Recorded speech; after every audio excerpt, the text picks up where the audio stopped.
L'entreprise, elle vit. Et elle vit par ses hommes et ses femmes. Et quand elle est vivante, on en fait des choses extraordinaires. Dirigeants. Comment concilier RSE et performance économique ? Épisode 4. Comment réussir l'intégration de la RSE dans la stratégie de l'entreprise ?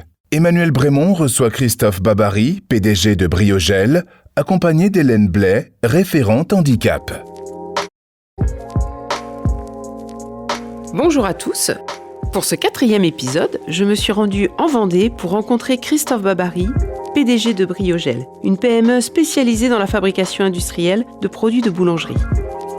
Cet ancien instituteur, qui emploie aujourd'hui près de 280 salariés, s'est mis en tête d'appliquer à la lettre le principe de la responsabilité sociétale de l'entreprise. Il nous donnera sa vision du monde entrepreneurial et de la responsabilité que doit porter le chef d'entreprise. Il nous expliquera comment la RSE fait réellement partie de son ADN. Première partie, l'engagement d'un dirigeant d'entreprise dans une démarche RSE. Bonjour Christophe. Bonjour. Bonjour Hélène. Bonjour. Alors, on se trouve aujourd'hui sur le site de production de Briogel. Je m'attendais à voir de la fabrication de pâtes surgelées pour la boulangerie. Et je suis devant un atelier de comptage de sachets et devant un atelier de blanchisserie. Mais où sommes-nous ? Vous êtes bien à Briogel. Sauf qu'en plus de faire le métier de boulanger, on ne fait pas que ça. On a intégré des métiers différents qui puissent nous permettre d'intégrer des personnes en situation de handicap. Alors, vous êtes Christophe Babary, le PDG de Briogel. Est-ce que vous pouvez nous présenter votre parcours professionnel ? Alors, l'entreprise a été créée en 1997 et effectivement, auparavant, j'ai démarré en tant qu'instituteur. Tout simplement, j'étais né d'une famille d'enseignants. Mon papa a été créateur d'un collège et a dirigé le collège pendant de longues années. Puis en fait, je me suis rendu compte que le métier d'enseignant n'était pas forcément un métier pour lequel j'étais fait. Et je me suis orienté vers différents métiers. Alors j'ai travaillé dans le surgelé, dans le secteur de la Châtaigneraie, en Vendée, là où je suis né. Et puis progressivement, je suis passé comme acheteur approvisionnaire à Système U à Nantes. Et là-bas, j'ai rencontré un de nos fournisseurs, notamment la boulangère, la personne de Jean Fillon, qui était auparavant boulanger à la Châtaigneraie. Donc des liens et des contacts différents, une histoire qui s'est construite. Et puis finalement une envie de passer du rôle d'acheteur à celui de commercial pour bien maîtriser les deux pendants du métier du commerce. Et toujours avec l'idée en tête d'un jour d'entreprendre quelque chose. Et en rencontrant des clients, que je me suis rendu compte qu'il y a des produits qui pouvaient être faits différemment de ce que le faisait la boulangère. Et j'ai eu la chance d'avoir affaire à Jean et Marie-Denise Fillon qui m'ont accompagné tout simplement en me disant vas-y, vole de tes propres ailes et puis bon vent. Voilà. Alors, vous êtes accompagnée aujourd'hui d'Hélène Blais. Quel poste occupez-vous dans l'entreprise, Hélène ? Je suis référente handicap. Donc, j'accompagne en fait quelques personnes qui travaillent en production, donc à la chaîne, et puis principalement une vingtaine de personnes sur le service Be With You. Be With You, c'est quoi ? Be With You, c'est l'entité sociale de Briogel. Il y a 2 services. Un service blanchisserie, où on nettoie le linge de l'entreprise et de 7 autres clients. Et puis, il y a un service aussi comptage, où les collègues en fait, vont liasser des sachets de pain destinés à la production. Et en parallèle, on a ouvert aussi un nouveau service pour les salariés de l'entreprise. Donc, on leur propose de nettoyer les couettes et oreillers de chez eux. Et puis, ceux qui souhaitent commander sur Internet peuvent se faire livrer directement leur colis au sein de Briogel. Alors, on sent chez vous un engagement social, sociétal fort. Comment c'est né, ça ? C'est une histoire, c'est latent, c'est une histoire de rencontre aussi. On a une première personne, Karine, qui est toujours là, qui était à la production à l'époque et qui a intégré l'équipe du comptage. Et puis c'est aussi l'histoire d'un neveu qui a un jour attrapé un accident de moto et s'est réveillé le lendemain avec une jambe en moins et une volonté toujours dans la même mouvance et l'éducation des parents que j'ai eu la chance d'avoir et qui m'ont accompagné dans le principe qu'est-ce que je peux faire pour être acteur social dans tous les domaines et pourquoi pas justement le handicap. Alors aujourd'hui, là, je suis assise devant l'atelier de comptage. Je vois les gens travailler. Ils ont la banane. Je vois des affiches partout qui traitent du bonheur au travail, du bien-être au travail. Comment on arrive à avoir des salariés aussi souriants ? On essaye de les accompagner, de travailler ensemble et du coup d'être dynamique. On accompagne en fait les personnes, on adapte les horaires, on essaie d'adapter au maximum le poste de travail pour que les gens soient bien. Et à côté, il y a aussi notre volonté en fait. On essaie d'être dynamique, souriant, on fait de l'humour, on essaie d'être léger pour que les gens qui viennent travailler en fait soient bien. Pour nous, c'est une priorité. Ouais, ce qu'on disait tout à l'heure, c'est que l'important, c'est pas ce que tu fais, mais ce que tu es. Et ce que tu es, c'est quelque chose de précieux pour nous, et on a envie de t'accompagner et de construire avec toi un vrai projet de vie. Quel impact ça a de travailler sur le projet de vie plus que sur un contrat normé ? Est-ce que ça a des impacts au-delà de l'entreprise même ? Qu'est-ce que vous constatez ? Alors pour eux, ça a du vrai sens, puisque finalement ils arrivent ici, ils finissent par obtenir un contrat de travail, donc ils ne sont pas dans des structures adaptées, ils sont dans une entreprise avec la fierté qui va avec ça, en disant ben voilà, moi je suis salarié de Briogel, j'ai un salaire, j'ai un contrat de travail, et pour eux ça amène non seulement de la pertinence, mais une réelle... Mais une réussite, en fait, tout simplement, qui se transmet allègrement à travers les rencontres qu'ils font, alors, soit entre eux, mais également avec les autres personnes de l'entreprise. Le fait de donner un sens, une fierté, font que finalement ils sont en meilleure santé et il y a des impacts sociaux plus forts ? On a quelques cas, ouais, où effectivement... l'accompagnement qu'on a pu en faire, parce qu'eux déjà étaient volontaires, ça vient bien d'eux au départ, hein, on ne va pas les chercher, permet finalement d'accompagner soit leur handicap, ou leur maladie, ou leur mal-être. Et effectivement, on a des surprises intéressantes. Alors Hélène, tu peux en parler plus facilement que moi, et sans citer de cas, mais parler de situations que tu as connues. On a une personne, par exemple, qui a eu un grave accident sur son lieu de travail et qui a commencé à travailler à Briogel après 5 ans de difficultés en fait, physiques et psychiques. Et puis, quand il est rentré à Briogel, au fur et à mesure, on a adapté aussi son poste.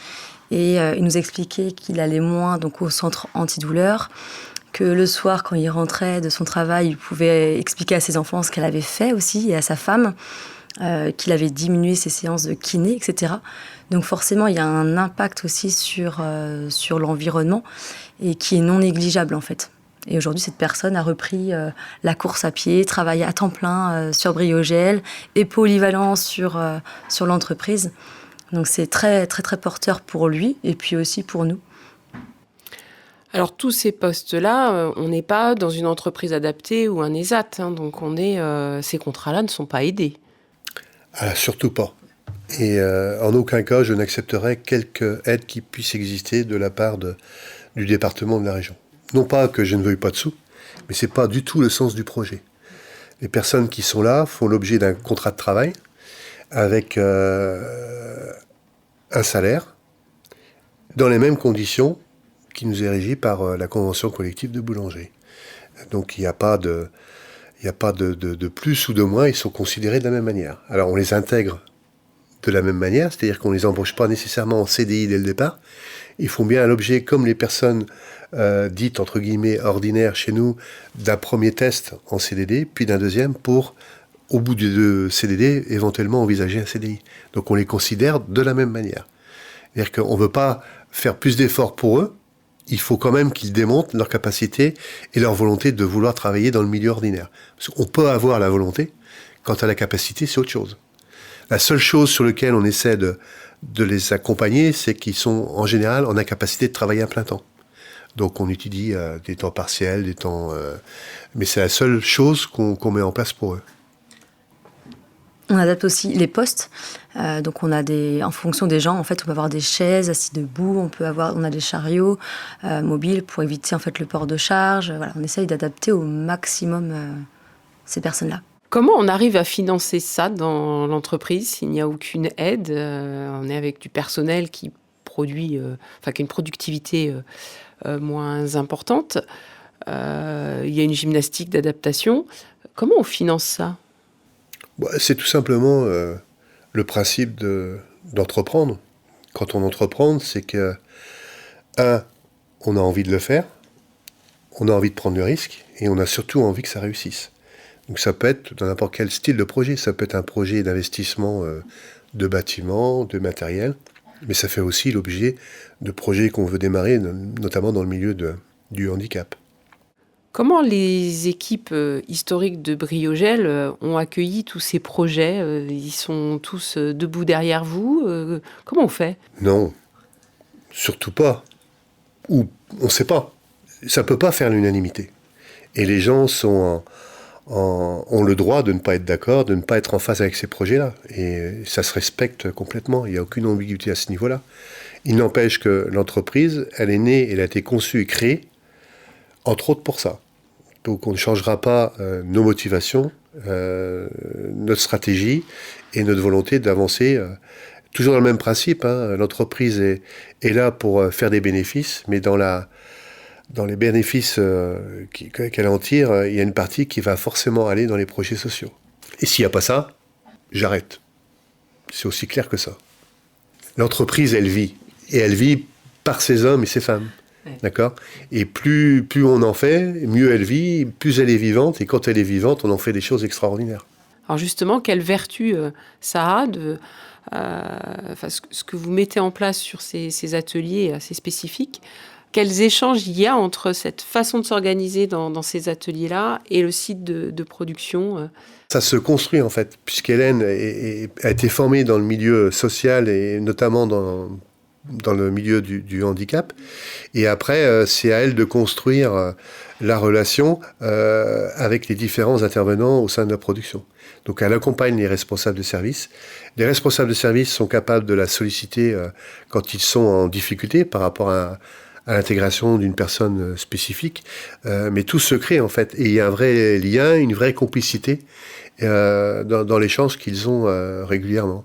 Hélène, vous vivez ça comment? Qu'est-ce que vous avez appris du monde de l'entreprise? Alors comme je viens que du milieu social, effectivement, le monde économique, en fait, ne faisait pas du tout partie de mon quotidien. Donc avec Christophe... Y compris ton vocabulaire. Sorti. Donc avec Christophe, justement, on a appris en fait à travailler ensemble. Et moi aussi à apprendre voilà, il y a la partie économique, effectivement, c'est important aussi de voir ça, mais il y a la partie sociale aussi que je peux pas déroger en fait. Et puis avec les collègues en production, effectivement en fait tout est fluide, on arrive à communiquer assez facilement. Il y a une question, il y a un problème d'adaptation, que ce soit les collègues, les responsables ou les personnes que j'accompagne, n'hésitent pas en fait à me contacter. Ça peut être aussi pour traduire des entretiens avec des personnes sourdes, puisque j'ai appris aussi la langue des signes. Donc voilà, ça reste assez fluide. Les collègues n'hésitent pas et les personnes aussi accompagnées peuvent me contacter. En sachant qu'on se rencontre tous les lundis avec Hélène, entre autres, et il ne faut pas croire que ces réunions se passent bien à chaque fois. Il y a des prises de tête, il y a des contradictions, il y a des interrogations, des incompréhensions, mais on sait pourquoi et vers quoi on veut aller, et pour qui. Et ça, c'est ça le plus important. Et votre rôle au quotidien, c'est d'équilibrer la partie économique avec la partie sociale. Et les arbitrages, comment on les fait? Mais je dirais que les rôles s'inversent de temps en temps. Hélène est intervenue vers moi par mail, un truc assez violent, en me disant, je pense que pour tel client, tu as dû te tromper au niveau du tarif, parce que je pense qu'on n'est pas assez rentable. Hélène m'a dit ça. Et elle avait raison. Moi, je le faisais par rapport au client et par rapport au projet, donc un côté intégration et tout. Et Hélène m'a rappelé elle m'a rappelé le bon souvenir, en fait. Alors, vous parlez de vos clients. Vos clients, ils sont partie prenante de tous ces projets? Alors, les clients qu'on a, effectivement, ce sont des clients et on l'a découvert par la suite, Au moment où ils nous ont fait confiance, c'est qu'on a constaté après que c'était principalement des personnes qui étaient soit concernées directement ou indirectement par le handicap. Et ce qui a facilité la relation et ce qui explique qu'aujourd'hui ça tourne vraiment bien. Et aujourd'hui, vous commencez à avoir des clients qui sont finalement pas si concernés par le milieu du handicap et qui vous trouvent un intérêt ? Ben oui, parce que finalement, l'intérêt, c'est que on est en capacité de leur produire des prestations à la hauteur de ce qu'ils attendent. Donc ça, c'est plutôt une bonne nouvelle. Mais en même temps, on n'est pas surpris, parce qu'on a des gens qui sont largement en capacité de le faire. Et puis par la suite, c'est des gens qui peuvent nous servir à travers les réseaux pour développer notre clientèle. Sauf que, au moment de développer notre activité, on tient compte de notre capacité à intégrer des personnes en situation de handicap. Il ne faut pas qu'on aille trop vite. On peut développer, mais à condition qu'on soit en capacité de le faire à la mesure de ce que les gens peuvent accepter chez nous. Donc on y va progressivement. Comment réussir l'intégration de la RSE dans la stratégie de l'entreprise ? Deuxième partie, faire vivre et pérenniser l'engagement RSE au sein de l'entreprise. Aujourd'hui, dans votre regard, l'idée c'est aussi peut-être de ne pas mettre en place une discrimination positive. Comment tout ça va avoir un impact ? Comment vous gérez finalement l'ensemble de vos salariés, 280 salariés, pas tous forcément engagés et concernés par la situation du handicap. Comment on arrive à avoir un management assez uniforme, assez homogène et qui est plutôt vertueux ? C'est pas si évident que ça, parce qu'effectivement, il faut se méfier de la discrimination positive. À vouloir trop en faire pour certains, il ne faut pas oublier les autres.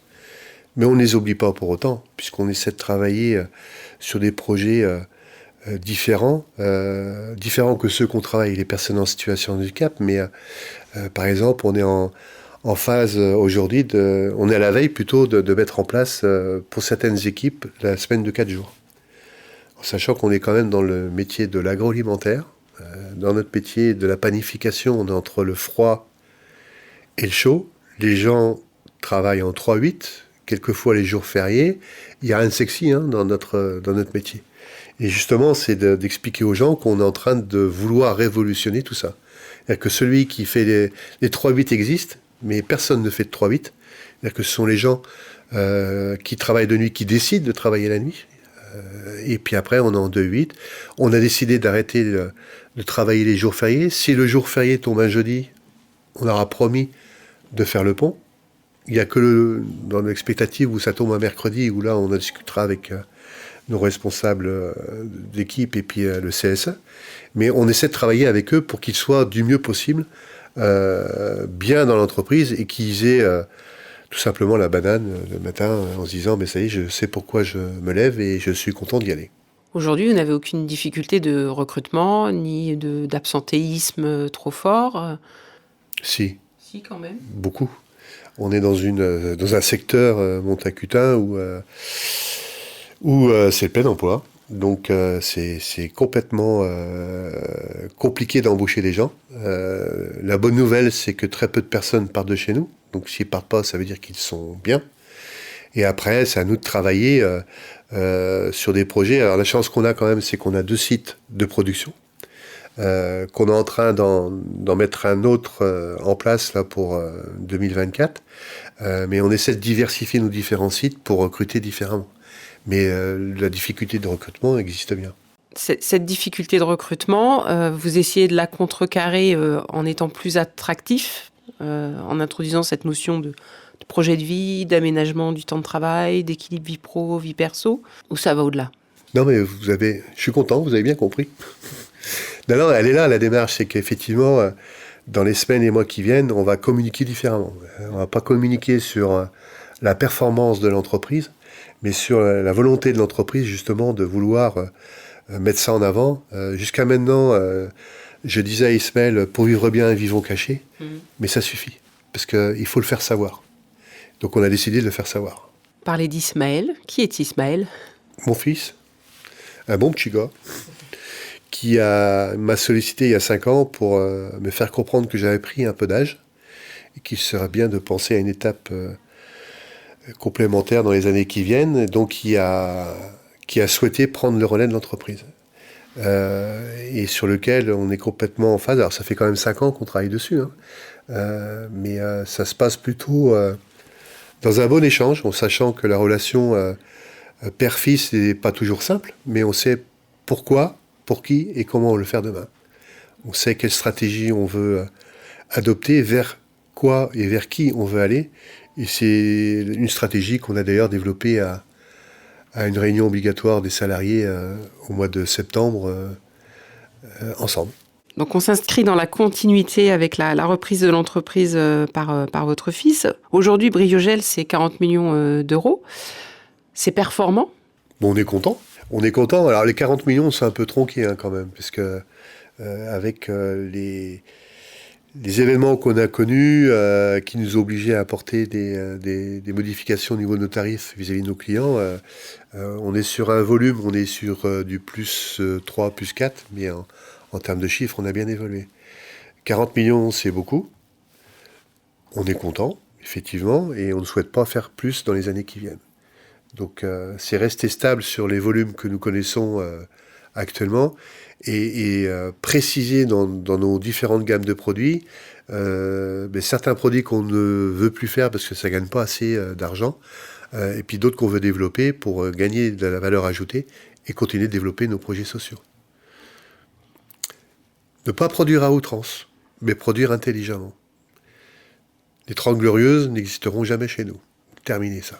C'est un modèle assez innovant. Innovant ou pas, je ne sais pas. Déjà, j'avais dit en démarrant l'entreprise que déjà, si je pouvais avoir 10 salariés, ce serait bien. Et en fait, on a constaté que pendant de longues années, on recrutait en moyenne une personne par mois. Et c'est que du bonheur.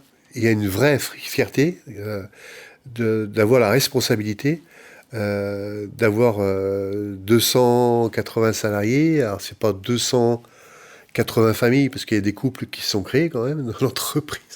Mais globalement, ouais, de savoir que des gens puissent acheter une voiture, fait construire, c'est une fierté. C'est une vraie responsabilité. Et c'est une vraie responsabilité. Ouais. Ce modèle que vous mettez en place, vous êtes prêt finalement à réduire peut-être une performance économique, mais finalement, il a des impacts sur tout un tas de sujets et on peut développer de la performance autrement qu'économiquement. Alors, pas du tout. Effectivement, elle se lie quand même quelque part, puisqu'on a des comptes à rendre. Il y a nos amis banquiers qui sont là pour demander à ce qu'on leur rende des comptes. C'est bien légitime, parce qu'on est content aussi qu'ils nous accompagnent dans les projets. Mais effectivement, ça ne se mesure pas là. Nous, ça se mesure tout simplement sur le sourire des gens, sur la faculté naturelle d'être présent quand nous-mêmes on peut être en difficulté. C'est toutes ces choses-là. Mais en même temps, on se doit d'être entier et honnête avec tous. On n'est pas là pour donner des salaires, parce qu'on n'est pas en capacité, surabonder on n'est pas là pour ça. On est là pour aimer nos salariés et leur démontrer qu'on les aime. Et puis on est là aussi pour faire comprendre à nos partenaires financiers que on rendra nos comptes, on rendra ce qui est à rendre en termes de prêts, et on leur rend des comptes régulièrement, parce que je les rencontre à peu près tous les 3 mois pour leur dire la situation de l'entreprise, avec les côtés positifs et les côtés négatifs, en sachant que je leur dresse systématiquement le tableau noir de l'entreprise, et que ce que je leur présente, de toute façon, ils auront forcément un résultat plus positif que ce que j'aurais pu leur présenter. Mais tout s'est construit avec eux, pour ça. L'entreprise a connu des difficultés. Tout ce qu'on dit aujourd'hui paraît beau, facile, gentil, mais on a connu des périodes très très très difficiles. Et elles ont pu être franchies grâce à leurs relations qu'on a construites en amont avec nos fournisseurs, en parallèle avec nos financiers, et puis en aval avec nos clients qui nous ont toujours fait confiance. Vous mesurez dans vos rapports d'activité l'impact social, sociétal, l'utilité social de votre entreprise ou pas ? Alors, moi, ça me fait du bien. Déjà, c'est beaucoup à mon âge. Mais l'utilité, c'est ce que on a évoqué, hein, c'est que je me sens véritablement, en dehors du rôle de chef d'entreprise, le devoir d'être acteur social, du mieux que je peux. Et du mieux que je peux, l'accompagner et le faire comprendre.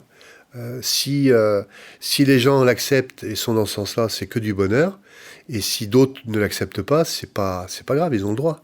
Mais on gardera toujours dans nos projets d'entreprise, et c'est là-dessus aussi qu'on échange avec Ismaël, cet état d'esprit qui est effectivement de se dire on est là pour accompagner, on est là pour entreprendre, on est là pour prendre des risques.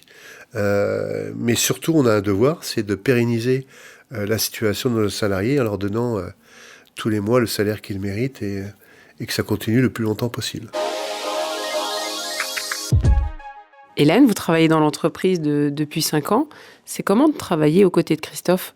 Je pense qu'on a appris à travailler ensemble, notamment sur le monde économique et social. Travailler avec Christophe, c'est beaucoup d'humour, c'est être soi, c'est la communication. En fait, c'est pour moi les 3 piliers. C'est la sincérité aussi. On a le droit aux erreurs, on a le droit à tout ça, mais on arrive à communiquer et si demain on n'a pas ça, ça sera très compliqué, autant pour lui que pour moi. Votre poste aujourd'hui, c'est référente handicap. Ça veut dire quoi être référent handicap dans une entreprise ? Ça veut dire on accompagne en fait plusieurs personnes. Donc au sein de l'entreprise, on a à peu près une 30aine de personnes en situation de handicap. Ça veut dire les collègues qui travaillent en production ont un besoin, je peux intervenir, par exemple pour expliquer en fait par exemple les problématiques d'une personne, pour accompagner aussi une personne sourde lors d'un entretien individuel où là je peux traduire en fait ce qui se dit. C'est accompagner les personnes sur le service Be With You, sur l'adaptation des postes, sur des échanges en fait que les collègues peuvent avoir, on ne comprend pas pourquoi il y a telle réaction, etc. Donc référent handicap, c'est mettre du lien avec les équipes, les différentes équipes de Briogel, c'est communiquer. Il y a d'autres projets aussi qui vont se mettre en place, donc ça s'est fait par le passé, notamment la sensibilisation à la langue des signes. C'est tout ça en fait, c'est essayer de lier tout ça au travers du handicap. Et vous, Hélène, qui venez du milieu social, qui n'avez sans doute jamais imaginé rentrer dans une entreprise économique classique, quelle a été votre plus grande surprise dans ce parcours ? Quelle a été la grande découverte ? Déjà, la richesse humaine. Ça, c'est vraiment très, très fort au sein de Briogel. Et ça, c'est vraiment une grande surprise. Et je fais vraiment des envieux dans mes collègues, dans mes anciennes collègues. Merci Hélène. Merci à vous. Merci Christophe. Merci. J'espère que vous aurez ressenti l'émotion des acteurs de cette entreprise et cet engagement viscéral en tant qu'acteur social du monde économique. La performance de l'entreprise chez Briogel n'est pas que financière. Merci d'avoir écouté cet épisode du podcast du club TGS France. Si ce contenu vous a été utile, n'hésitez pas à le noter et à le partager autour de vous. Et pour ne manquer aucun épisode, abonnez-vous sur votre plateforme d'écoute favorite. Dirigeant, comment concilier RSE et performance économique est un podcast original du club TGS France. Le club TGS France est un club de réflexion, d'échange et de débat pour les entrepreneurs dont la devise est « Réfléchir, décider, agir ». 4 fois par an, les membres du club se réunissent au cours de conférences pour un temps d'information et d'échange sur des thématiques au cœur des préoccupations des entrepreneurs.